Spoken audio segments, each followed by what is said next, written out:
आज की डेट में कोई व्यक्ति किसी चीज में एक्सपर्ट हो ना हो, लेकिन एक चीज में वो काफी एक्सपर्ट है और वो है डिस्ट्रैक्शन। और इसी डिस्ट्रैक्शन की वजह से उसे अपने लाइफ के इंपॉर्टेंट डिसीजंस लेने में काफी डिफिकल्टीज होती है।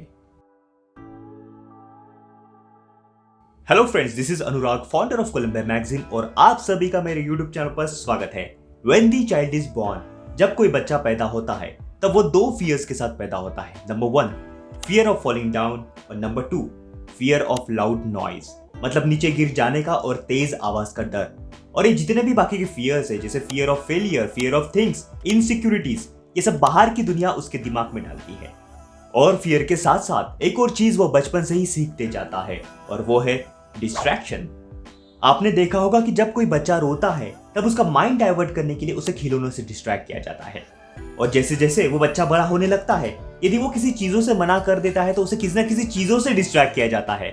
फॉर एग्जाम्पल, यदि कोई बच्चा खाना खाने से मना कर देता है तब उसके पेरेंट्स उसके सामने टीवी ऑन कर देते हैं या फिर उसके हाथ में कोई मोबाइल गैजेट पकड़ा देते हैं ताकि वो अपना खाना कंप्लीट कर पाए। ये डिस्ट्रैक्शन नहीं तो और क्या है। साइकोलॉजी भी ये कहती है कि यदि हम किसी चीज को लगातार करते हैं तो उसकी हमें आदत हो जाती है और उन्हीं आदतों की वजह से हम उसमें एक्सपर्ट हो जाते हैं। आज की डेट में डिस्ट्रैक्शन ये एक मेजर प्रॉब्लम है, और इसी डिस्ट्रैक्शन की वजह से बच्चों को मल्टीपल इंटरेस्ट होते हैं। उनको ये भी करना है, उनको वो भी करना है, 10 चीजें करनी है, कंफ्यूज रहते हैं, किसी एक चीज पे फोकस नहीं कर पाते हैं, और इसी वजह से वो अपने लाइफ में सही और प्रॉपर करियर नहीं चुन पाते। अब केवल बच्चे ही नहीं बल्कि पेरेंट्स भी कम डिस्ट्रैक्टेड नहीं है। Societal pressure, unfulfilled Dzire, limited knowledge की वजह से वो अपने बच्चों को गलत राह पर चलने पे मजबूर कर देते हैं। जिस सोसाइटी में वो रहते हैं उस सोसाइटी का स्टैंडर्ड मेंटेन करने के लिए एक फैंसी एजुकेशन को अपने बच्चों के लिए चुनते हैं। अपने रिलेटिव्स को, फ्रेंड्स को, नेबर्स को कॉम्पीट करने के लिए अपने बच्चों को ऐसे रेस में दौड़ने को कहते हैं जिस रेस में दौड़ना तो दूर, उसमें पार्टिसिपेट भी होना उनके लिए काफी डिफिकल्ट हो जाता है। और कुछ पेरेंट्स के उनके खुद के अनफुलफिल्ड डिजायर्स होते हैं, महत्वाकांक्षाएं होती है, हाई लेवल एस्पिरेशंस होते हैं जो अपने लाइफ में कभी फुलफिल नहीं कर पाते, और वो चाहते हैं कि उनके बच्चे उनके लिए कंप्लीट करें। और लिमिटेड नॉलेज की वजह से पेरेंट्स अपने बच्चों को लिमिटेड करियर के बारे में ही बता पाते हैं।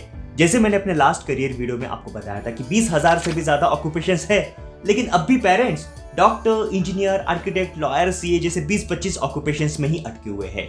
इसी वजह से तो कंपटीशन बढ़ते जा रही है और जॉब्स की दिक्कतें भी बढ़ती जा रही है। और ठीक ऐसे ही बच्चे भी societal pressure, social media, peer group influence, surrounding, coaching classes के ट्रैप्स और गलत गाइडेंस की वजह से अपने लिए गलत करियर चुन बैठते हैं।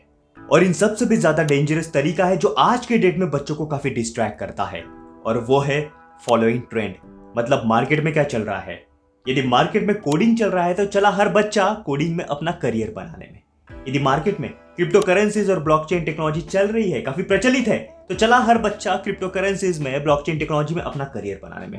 अब रिचर्ड ब्रांसन ने, एलॉन मस्क ने स्पेस में अपना रॉकेट भेज दिया, तो चला हर बच्चा स्पेस रिसर्च में अपना करियर बनाने में। अब पैंडेमिक की वजह से हेल्थ केयर इंडस्ट्री काफी बूमिंग पे है, तो चला हर बच्चा हेल्थ केयर इंडस्ट्री में अपना करियर बनाने में। देखो, ट्रेंड को फॉलो करना कोई बुरी बात नहीं, लेकिन उससे भी जरूरी है कि उस करियर को लगने वाली पर्सनालिटी और एबिलिटी आपकी है या नहीं।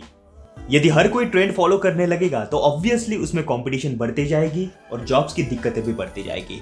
तो अल्टीमेटली बात यही है कि यदि आपको करियर में हैप्पी रहना है, खुश रहना है, तो उस करियर को चुने जिसके लिए आप बने हो। लेकिन आज की डेट में आप ऐसी दुनिया में रहते हैं जो पूरी तरह से डिस्ट्रैक्शन से भरी हुई है, और इसी वजह से अपने लिए सही करियर चुनना ये बहुत ही डिफिकल्ट टास्क हो जाता है। लेकिन चाहे आप कितने भी डिस्ट्रैक्टेड क्यों ना हो, वो आपकी पर्सनैलिटी और एबिलिटी को बिल्कुल अफेक्ट नहीं करता।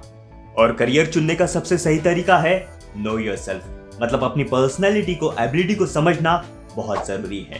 अब पर्सनैलिटी को समझने का मतलब है अपनी पर्सनैलिटी स्ट्रेंथ को एनालाइज करना। मतलब आप कितने रिजल्ट फोकस्ड हो, आप में डोमिनेंस लेवल क्या है, आप में पेशेंस लेवल क्या है, आपकी इमोशनल स्टेबिलिटी कितनी है, आप कितने सिस्टमैटिक हो, आपकी कम्युनिकेशन स्किल्स की लेवल क्या है। ये सब पर्सनैलिटी कैरेक्टरिस्टिक्स है, उसको अच्छी तरह से एनालाइज करना। अब यदि हम एबिलिटीज की बात करें तो प्रत्येक व्यक्ति की अपनी खूबी होती है, उनके एबिलिटीज होती है। फॉर एग्जाम्पल, किसी किसी की मेमोरी काफी स्ट्रांग होती है, कोई मैथमेटिक्स में, न्यूमेरिकल एबिलिटीज में काफी स्ट्रांग होता है, किसी किसी का ऑब्जर्वेशन काफी स्ट्रांग होता है, किसी किसी का स्पेशल अवेयरनेस काफी स्ट्रांग होता है, किसी किसी की थिंकिंग एबिलिटी काफी स्ट्रांग होती है। इन सभी एबिलिटीज को परखना मतलब एबिलिटी एनालिसिस होता है। इसलिए करियर चुनने से पहले अपनी पर्सनैलिटी स्ट्रेंथ और एबिलिटी को परखना बहुत जरूरी है ताकि वो उसमें मैच हो पाए। फॉर एग्जाम्पल, यदि आपको साइंटिस्ट बनना है और आपकी पर्सनैलिटी काफी रेस्टलेस है, इम्पेशेंट है, काफी एनर्जेटिक है, आप एक जगह पर बैठ ही नहीं पाते, फिर आप घंटों बैठ के रिसर्च कैसे कर पाओगे? सपोज आपकी पर्सनैलिटी काफी इंट्रोवर्ट है, आपको लोगों से मिलना, उनसे बातचीत करना बिल्कुल पसंद नहीं, फिर आप सेल्स, मार्केटिंग या फिर पीपल ओरिएंटेड काम कैसे कर सकते हो? सपोज आपकी न्यूमेरिकल एबिलिटीज और एनालिटिकल एबिलिटीज काफी पुअर है या फिर बिलो एवरेज है, फिर आप इंजीनियर कैसे बन पाओगे?